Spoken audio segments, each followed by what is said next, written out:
They're still gradually coming in, everyone, so just bear with us. We'll give it another minute and then we'll kick today's webinar off. So please just bear with us while the rest of the people all come in. Thank you.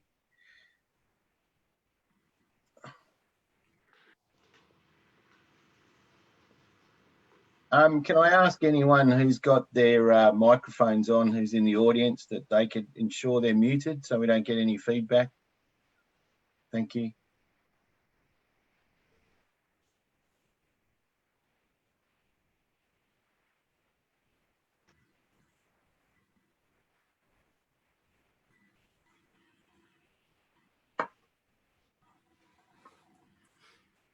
Rightio. We'll kick things off. Welcome everyone to our webinar today. The ACA's, this is our fifth webinar, and this is a bit of a first for us, live from our studio in the new ACA premises. This webinar will also include a live demo. So Phil has agreed to be our test monkey. So another big thank you to Phil.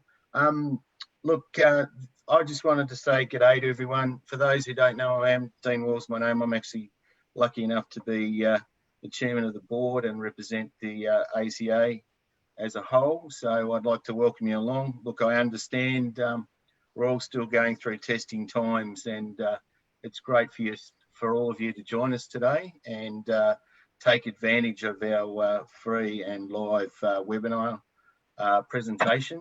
We've moved the time today to the first time till 3 o'clock, just to gather how well the time slot works rather than a later time slot as the others have been. So I thank you all. I'd just like to make you aware that the ACA is aware of the hardship that's out there. So we're trying to ensure that we utilise our ACA online service and website to keep you all in contact, and I encourage you all to visit it as regularly as you can and attend the various seminars and local branch events. So this presentation was going to be presented by Phil later this month in Tasmania for the Tasmanian branch. So lucky enough, I've got wearing my other head today. I'm the Tasmanian representative here that host it. So we thank Phil on behalf of the ACA for making his time available. So Phil Chester, just to give you a little bit of background on Phil. Phil's the managing director of Monty Power, who's a long-time supporter of the ACA. Phil's well known to most of us. Phil will present some case histories today and some studying recent and ongoing projects where the Bristle blaster is being used specifically for, in the cases he's going to show us, wind tower repairs. But the presentation will also feature the demonstration of the correct use of the tool and an explanation of the difference between the Bristle blaster and some other often confused tools that are in the market. Whilst Phil is primarily discussing wind tower maintenance and preparation for coatings to go into the wind tower maintenance situation, the principle of this preparation for coatings and wind towers is virtually the same as any steel preparation. So when it comes to using the Bristle blaster. So Phil, thank you on behalf of the ACA. Thank you everyone for joining. We've got a good number of attendees thus far. So I'll hand over to you, Phil, and I'd just like to make everyone aware that please ensure that your microphones are on mute. There's a Q&A section down the bottom of your screen. So if you wish to ask any questions, which we will ask Phil at the end, please lodge them through there, and I'll try my best to ensure that all are asked, and if not answered. If they aren't, I'll direct those to Phil, who will answer you at a later stage via email or phone. So thank you once again, and I'll hand over to you, Phil. Thanks. Thanks, Dean, and welcome everybody. Thank you to the ACA for the invitation and the opportunity. The use of the Bristle blaster in wind energy. I'd like to start with a little bit about what the Bristle blaster is. Some of you may not know. It is a handheld tool, as we can see here, with a rotating belt. We call it a Bristle blaster belt, rotating Y wheel. It does achieve an SA2.5 to SA3 cleanliness. and simultaneously roughens the surface for the coating to adhere. It's proven to be safe, intrinsically safe, environmentally friendly, and as I mentioned, it can improve coating performance and longevity.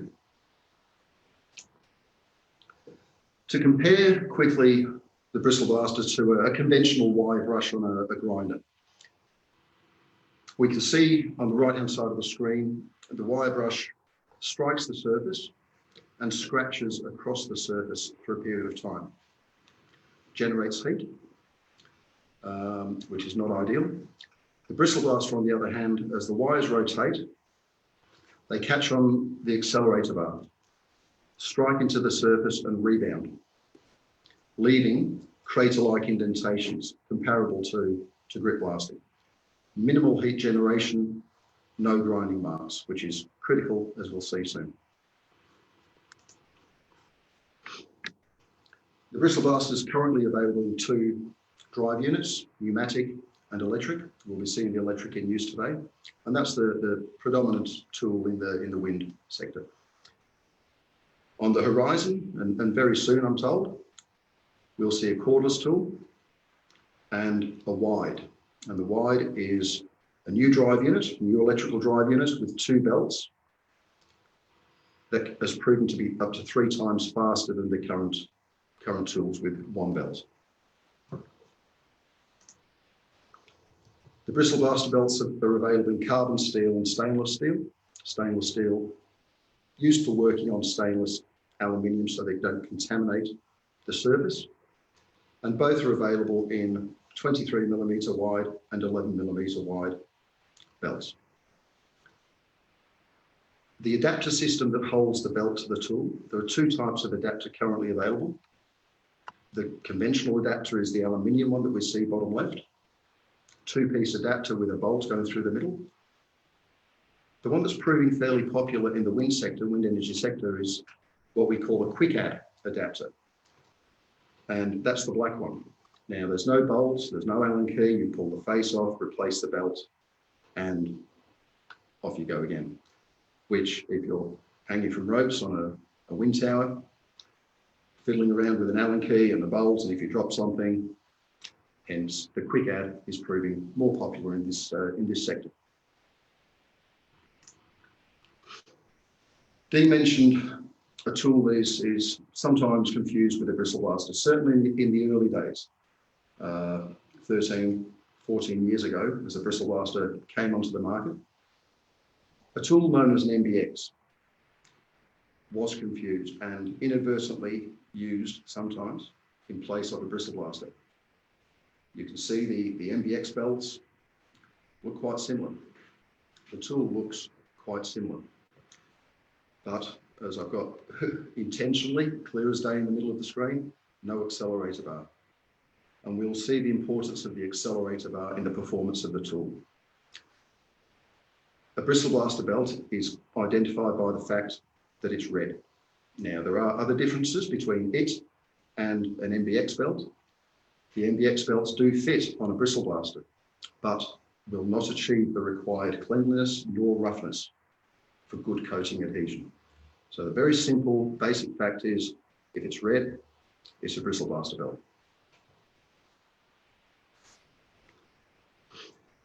So where do we see problems on wind towers currently? There's a few photos here which I'll explain.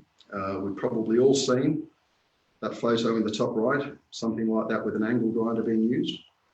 As I mentioned before, with a wire wheel, and certainly it's the case with a grinding disc or a flat disc, you leave marks, scratch marks in the surface. You generate a lot of heat, hence the fireworks display that we see. The Bristle Blaster, as we can see on the left-hand side, has not left scratch marks. The weld itself is still in its original form, and we'll see that when I demonstrate the tool later. And importantly, no scratch marks, no heat, no chance of fatigue cracking. And in fact, testing some years ago proved the opposite, and that is that the Bristle Blaster can actually induce compressive residual stresses and strengthen the steel, and certainly prevent cracking or assist in preventing cracking, which in turn can promote corrosion. We see flange repairs, fairly common, where two sections are joined of a wind tower. We see, generally speaking, there's three sections in a wind tower, two flanges, and we see corrosion appearing for a variety of reasons. The Australian environment, it's fairly diverse. We've got, as we can see in the middle, snow, which at another time of the year, that's probably 30 degrees and sunny. We've got coastal, where most of the wind farms are being erected. We've got farmland. We've got to be conscious of the environment when we're preparing the surface. Grip blasting without containment, could adversely affect the environment and is in fact prohibited in some areas. So the first case study. Now this was last year, and this particular farm, and I've blanked out the names and any, hopefully all identifying features. This particular farm had wind tower segments delivered from overseas. They arrived in the storage yard, and all bar about two had some degree of damage, as we can see on the left-hand side. Purely damaged in transit, damaged when they were loading, whatever the case may be. Now the operator had a choice of erecting the wind towers with that damage in place and guaranteed after 6 months. The eyesore of the corrosion running down the tower would be present. They would be having to engage contractors to come and repair it. So they chose to repair that prior to erecting. This particular person who's operating the bristle blaster in the right-hand side, his first time ever using a tool. And after about 10 or 15 minutes of me teaching him, he prepared the surface and went on to recoat, and then continued through with the rest of the tower segments. Again, you can see, and it is the same photograph, but I've blown us up there. The weld seam is intact. There's no grinding, and that's absolutely critical for the structural weld. That particular job just there maybe took him less than 10 minutes to prepare the areas, and then he coated them.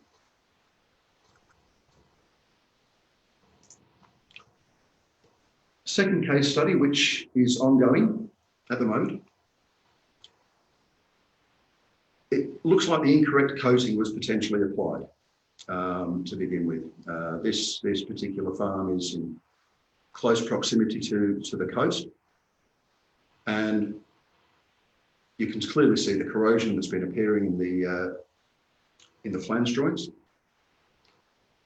And after the bristle blast has been used, you can see how the wires on the bristle blaster belt have actually penetrated into the flange and cleaned the corrosion and profiled, all in the same go. The bottom left looks purely like a coating failure, whether it was inadequate surface preparation at the beginning or not, a pure coating failure. So straight spot repair using the bristle blaster again. There's another close-up and a good example of a flange joint, and the pitting underneath. We can see in the photograph on the right-hand side, after it's been cleaned and the coating has been removed, you can see pitting that has occurred that's now clean, but left unattended, that would have propagated further, without a doubt.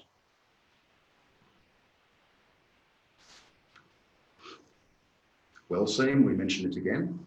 And these weld seams on the towers seem to be built up substantially. And the edge of the weld on the substrate. On the left-hand side photographs, we can see what I call pinpricks of corrosion appearing. And that would indicate that that wasn't perfectly clean prior to coating. Hence the corrosion is starting to propagate underneath the coating.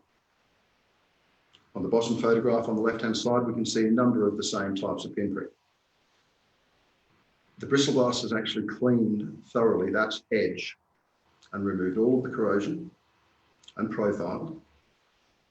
And we can see in the bottom photograph, feathered the surface slightly. Now, generally speaking, you would have probably, I think I'm told, 2 inches, 50 millimeters of feathering.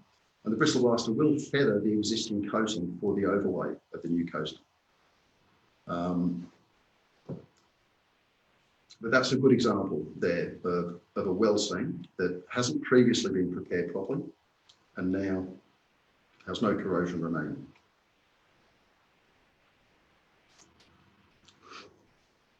Other steel structures where the bristle blast is commonly used, and it just shows the principle of the tool when working on steel.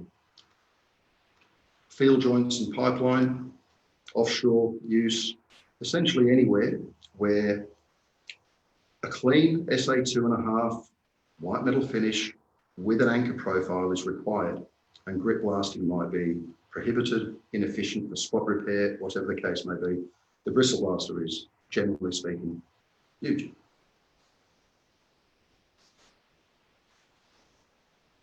Some of the global OEMs, now I've taken this out of Monty's brochures and they've been in the brochures for many years, so this is public knowledge fairly well.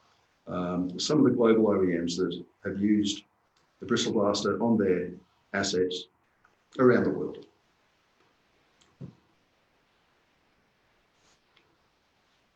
And the coating companies that currently specify the bristle blaster for handheld tool preparation, through to the Galvanisers Association, a good working relationship with the Galvanisers Association, and standards. 6 years ago, when the coating standard 2312 was revised, the bristle blaster was included for the first time ever in a surface preparation standard, coating standard,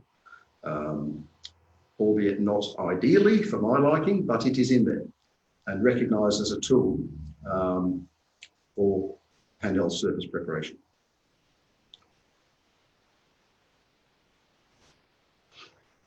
So how to use the tool, and as Dean mentioned, I'll demonstrate and hopefully do it justice. I should be able to after 13 years of selling it.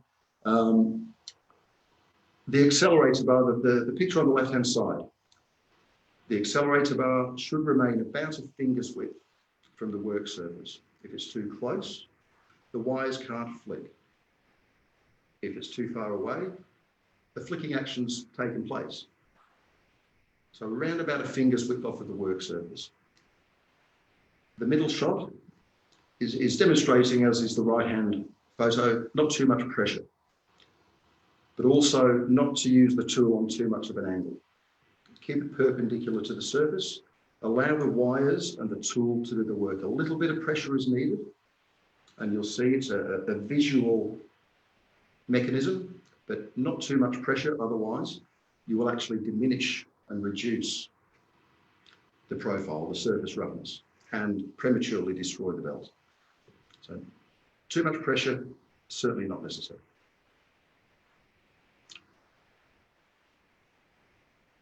I've seen people, before they've been trained, use the tool up and down or side to side with multiple passes over the same work surface.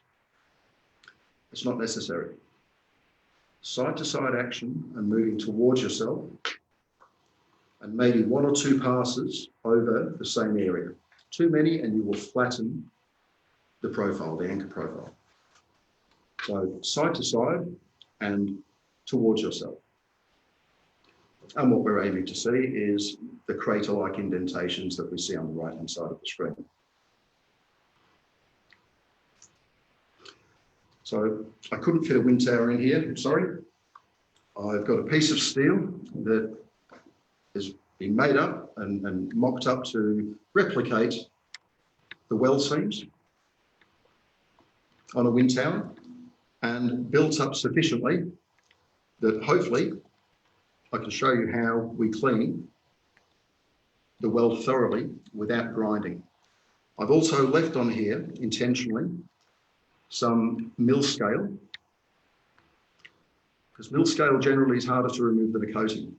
And so I'd like to remove the mill scale and show you the finish that the bristle blaster can leave. So that's the end of the demonstration. The presentation. I'll just put my PPE on now and show you how to use the tool.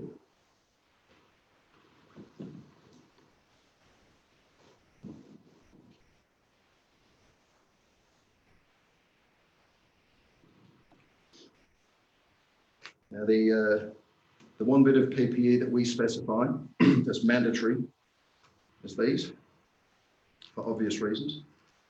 Gloves, if you are to wear gloves, please make sure they're tight-fitting gloves. Now, I understand contractors have their own requirements for PPE, which obviously should be abided by. You'll see with the tool in use that it doesn't create the fireworks display that we saw in that picture of the angle grinder. The wires are actually stapled through the material belt. We'll see if we can see here. So each wire is stapled through. The occasional wire will break. It's going to happen. But it's carrying insufficient velocity to stick and penetrate the skin. It will hit the body and fall to the ground. An important thing to note with the adapter, if this aluminium adapter is used, the leading edge of the adapter here will form over time, a long period of time, 3 sharp grooves. And I've had inquiries or phone calls, Phil, have you got a problem with the belts? Is there a quality problem with the belts? They're breaking. No, there isn't. And honestly, there never has been. The adapter has continued to be used when it has formed the 3 sharp edges.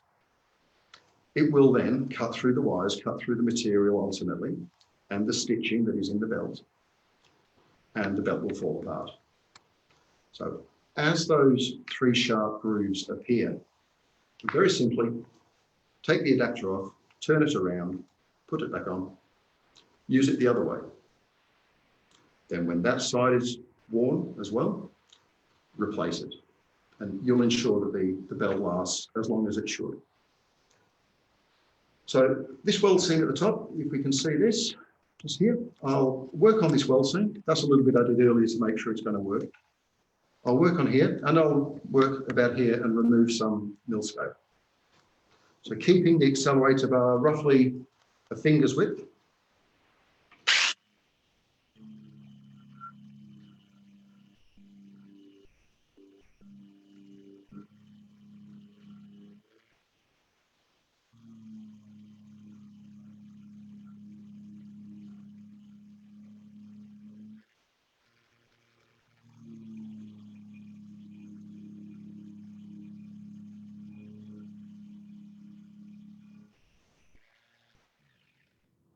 Apologies for the noise.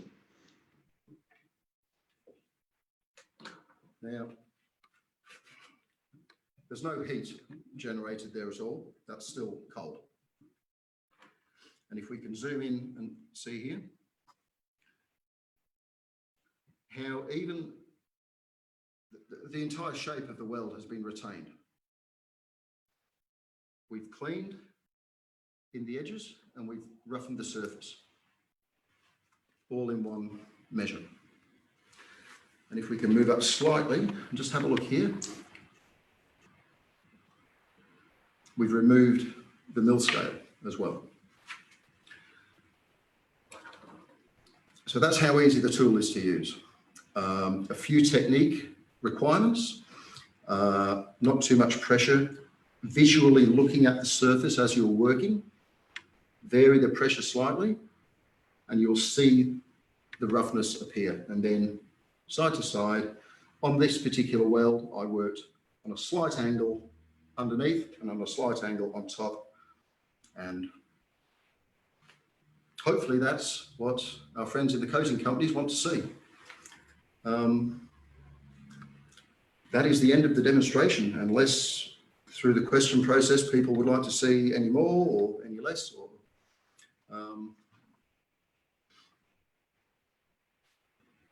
You there, Phil? You've got plenty of time, mate. Feel free to do a bit more if you like. A bit more? Yeah, that'd be good. I've got some questions there to answer, but I'll tell you what I'll do. Yeah. I'll tell you what I'll do then.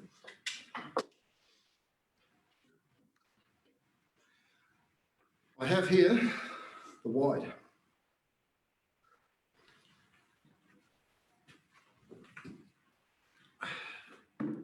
So this new electrical drive unit will be available as well in a single. Already has rope access attachment for working at heights. Has a dead man switch and a safety start and a soft start. I'll show the features of this new tool. This is one of my test tools.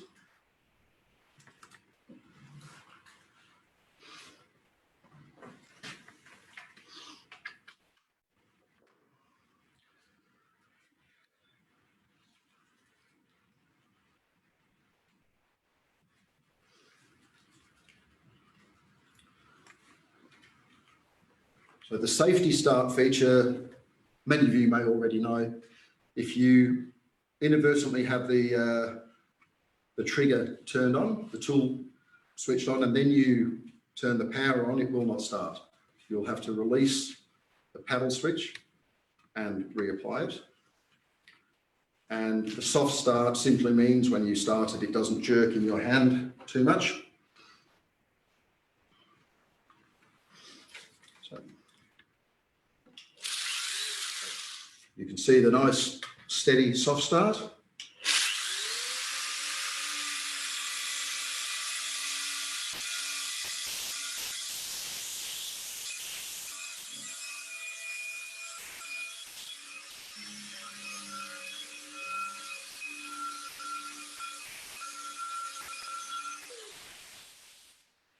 And you can see how we're working a larger area, obviously with two belts.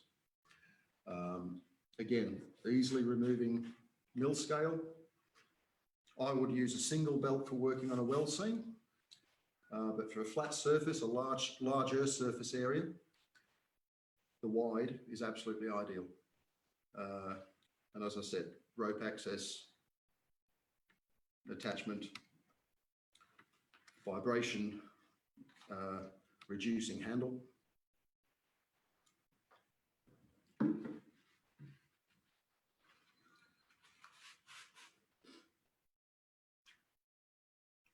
Beautiful. That's essentially it. It's not overly complicated.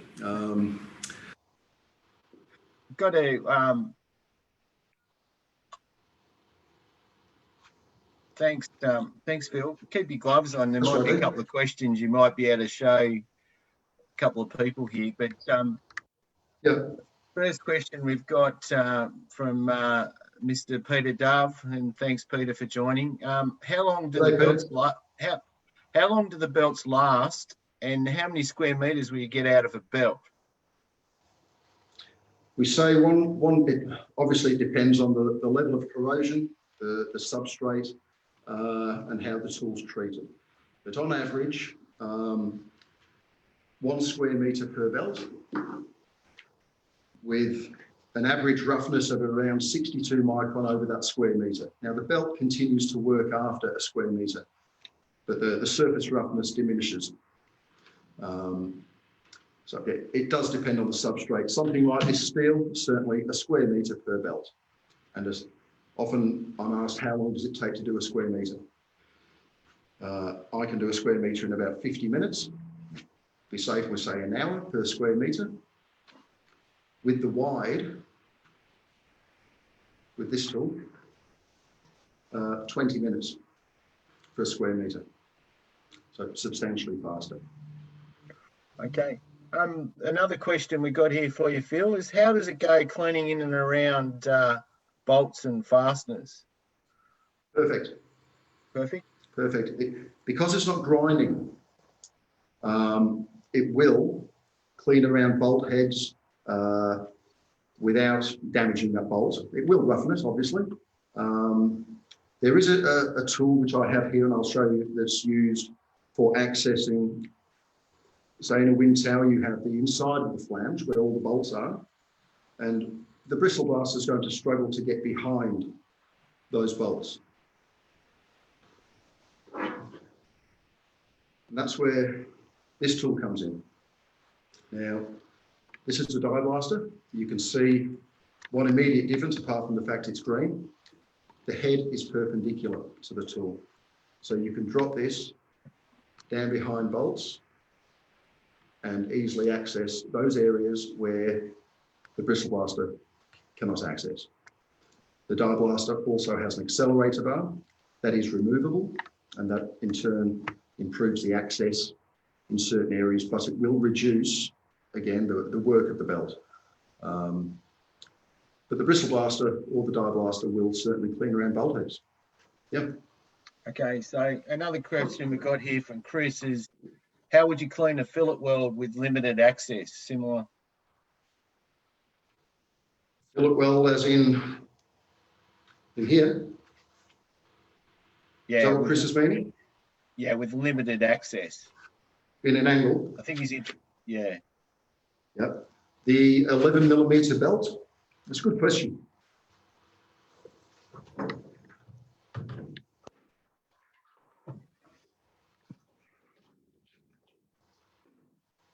I showed in the presentation the 11mm belt in conjunction with the narrow accelerator bar. I have had people tell me that this doesn't access those edges, those corners, hard to reach areas. They were not changing the accelerator bar. So we had a 23mm piece of steel preventing them getting into that edge. I take it that's what Chris is referring to. You would use the narrow belt. Yep. I'm sure Phil, Chris can make contact with you and clarify that if it's not 100%. So if it's the Chris I think it might be, he can certainly contact me. Okay, I'll make you aware of all the questions at the end. So we've got another question here. Someone hasn't left their name. Will the bristle blaster remove weld spatter? No. Okay, thanks, mate. It's not grinding. It doesn't grind. Mm-hmm. So no, it won't. Obviously, someone's impressed with the wider model. Will the wider model be available pneumatic, and when? The honest answer I can give to that at the moment is I don't know. Yep.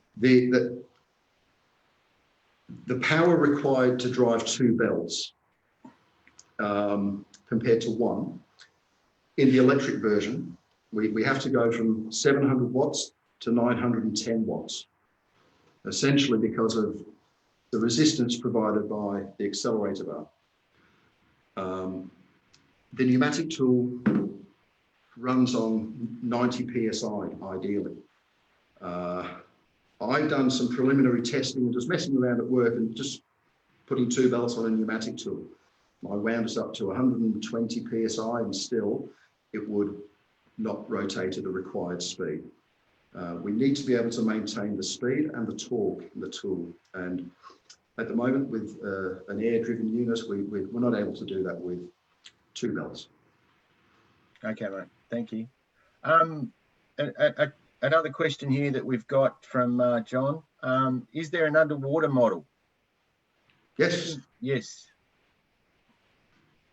Okay. In short, yes, we have a subsea bristle blaster.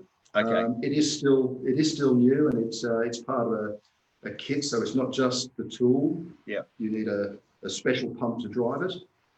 It uses slightly different belts, although they look the same. They have less wires to avoid cavitation underwater. But yes, we have a subsea bristle blaster.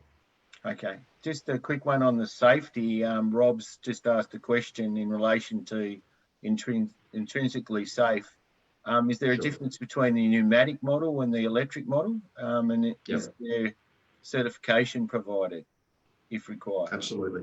Yeah. The pneumatic tool has ATEX certification for use in Zone 1 areas, so potentially explosive environments.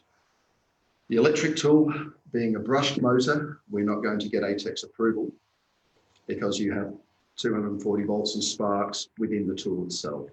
So at the moment, the electric tool is not ATEX certified. The current model certainly. The pneumatic tool, yes. And just on that, that's an interesting point. Something that I've been looking into and I'm certainly pursuing with Emergency Management Victoria and the CFA. Prior to summer, next summer, I would like to get, and this will apply to the electric tool, but I would like to get a certificate from the relevant body or bodies, state bodies, to say that the Bristle blaster is allowed to be used in periods of total 5 amp. Because as we can understand, we can't use grinders in a period of total 5 amp. But the Bristle blaster, given that the pneumatic tool is ATEX approved and safe for use in Zone 1 areas, both, in my mind, and the people I've spoken to at CFA and Emergency Management are agreeing, both the electric and the pneumatic should be allowed to be used in periods of total 5 amp. So that's something I'm hoping to have in place by next fire season. Sorry, I've digressed, but it's somewhat related. Your good colleagues in New Zealand, I believe, are looking for some, if there's anyone out there from New Zealand is looking to trial your twin belt tool over there. So there was Williams mentioned if anyone wants to do a trial to make contact with him over there. So good on you, William. I will. Peter's asked a question here in relation to hearing protection. What sort of dB levels at 1 metre distance, or was it? It's about 82 decibels. Yeah, okay. Because obviously, was the noise adjusted at the time of the demo by Rob, or the volume? No, not at all. No. Okay, excellent. All right, thank you. Okay, I suppose the next one, is from Bob. I'm sure he can contact you guys, and he just wanted to know roughly in relation to drive and belt cost, but I'm sure that's more of a commercial question that should be asked of one of your dealers or resellers, I'm sure. And there's a keen question here from Christopher to see how far away do you think those battery versions that you showed in the slides would be? And if not, how many can I get? Lots. I'm told that they should be in stock in Germany next month. Okay. Now, at the moment, given the freight situations, the challenge in getting freight out doesn't lie with Monty in Germany at all. They're ready to go and are still shipping. We have to find an aeroplane that will fit a sizable order on the plane and get it over here. But I'm told they'll be in stock in Germany next month, and I'll have them shortly thereafter. No, that's excellent. Okay. And I'm sure the batteries are fairly interchangeable with other power tools on the market, are they? Yeah. There's a number of brands that will be compatible. The main one that we've sort of aligned with to make it easy for people is Metabo. Okay. You'll be able to walk into any hardware store, buy a Metabo 36-volt battery, and it will fit. And Metabo, I believe, are part of the CAS International program. So there are a number of other brands, but Metabo being the main one. There's a question here from Harpreet. Has any work been done on the peening effect on weld toes re-improving fatigue performance? Yes. Okay. And if you would like to give me their contact details, I'll be able to send some papers through that confirm that. Papers by a Professor Bob Stango in America.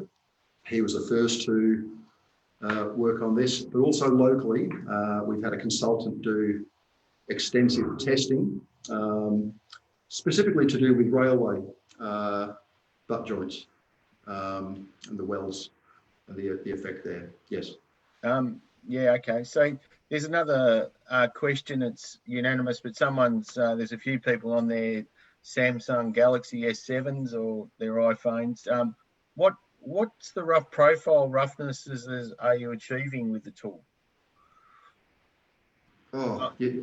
And I suppose we discussed this the other day about standards of profile and comparative type finishing. So the obvious determining factor is the type of steel you're working on. You would expect to average 65 to 70 micron over a square metre on standard steel. I've achieved up to about 110, 115 micron,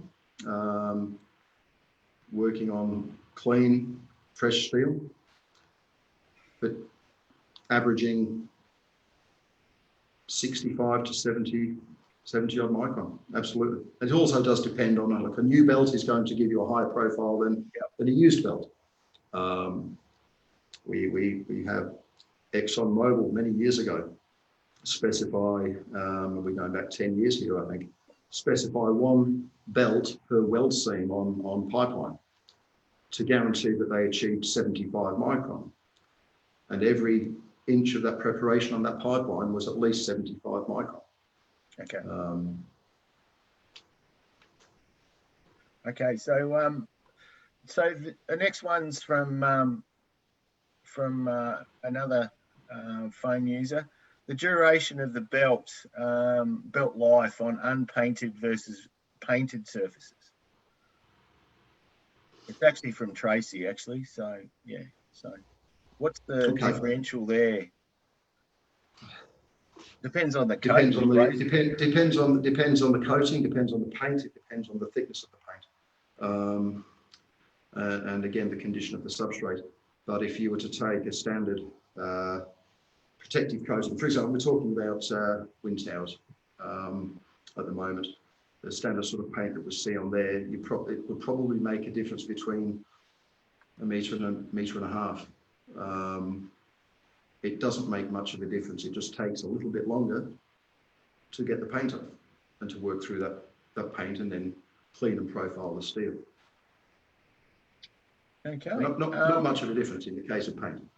Yeah, there's been multiple questions about your battery operated units, mate. So I suppose you better get onto those and get them to the country pretty quick by the looks of things. But I'll make a phone call when I leave here, mate. That's excellent. Yeah, look, there's been a good turn up today. We've got well and truly over a good number of well and truly over 50, heading towards 60 attendees online, and some others that have come in and watching on Facebook. So, look, I'd really like to thank you for your time and support of the ACA yet again. Phil's been a long time supporter of the ACA and goes to many of the conferences, and last year was actually our best booth for the conference in Melbourne. So congratulations, and yeah, look, thanks very much, Phil. We really appreciate your time today. Yeah, and I'm sure if any of the attendees have got any more questions, and that they could happily drop you a line at Monty, like you're reliable, or give you a call. So just check out Phil, and we'll make sure your questions and answers are made. Look, the session has been recorded, so it will be available if people need some information. Contact Lockie. Yeah, you're good. Yeah, mate, that's good. You've done a good job. So, and thank you. It's our first demo in the ACA studio, and thanks to our attendee, Robert, our IT expert there, who's worked hard in conjunction with our staff to make today's event available. Is Ross there by chance? He's in the next room. He's not actually, Dean. Oh, no. He's not. Okay, no. Mate. All right. Okay. Well, look, Ross was going to step in and talk a little bit more about the training, but you'll hear a bit more about that from Ross. But just wanted to let you know that we have got the NACE CIP 1 and 2 blended courses in the online format. You can do your first 2 days, and they're they're online and on our ACA training events website. So check those out if anyone's interested on doing those. And we've got some other, they've got the NACE CP courses online, CP3 and 4 that are also available. We've got some, stay watching the ACA website, please, because various announcements on the other ACA courses that we've got will come out in the next week or so. Yeah, look, I'd just like to thank everyone who's tuned in today. We really appreciate everyone's support. It's a tough time for many people and some uncertainty out there for us all, but let's hope we can all get back to working in a more adaptable environment and safer environment in the near future. And I'm sure there'll be some more announcements as time goes on that we're going to be able to do that. But yeah, look, we had to, as the ACA, because of some uncertainty in and around travel and restrictions and all that, and you would have known and seen that the ACA conference for this year in Perth has been postponed. But I can reassure you that it will go ahead in the last week of October in 2021. And we will have a technical event in some format, which won't be far away from being announced for those people who are interested in supporting that. That will be in July. So that will be a symposium technical reviewed paper event. So watch out for that. Rochelle Rigby, our conference events organiser, and Lockie will be facilitating. So they'll be talking to you soon about that. So yeah, Phil, thanks very much, mate. And thanks, Robbie, Thank you, and the team in the office. But yet again, we'll see you at the next webinar. So watch this space. Please go to the ACA website, corrosion.com.au, and go to the events and webinar page and tune in for the next one. Thank you. We'll see you all soon.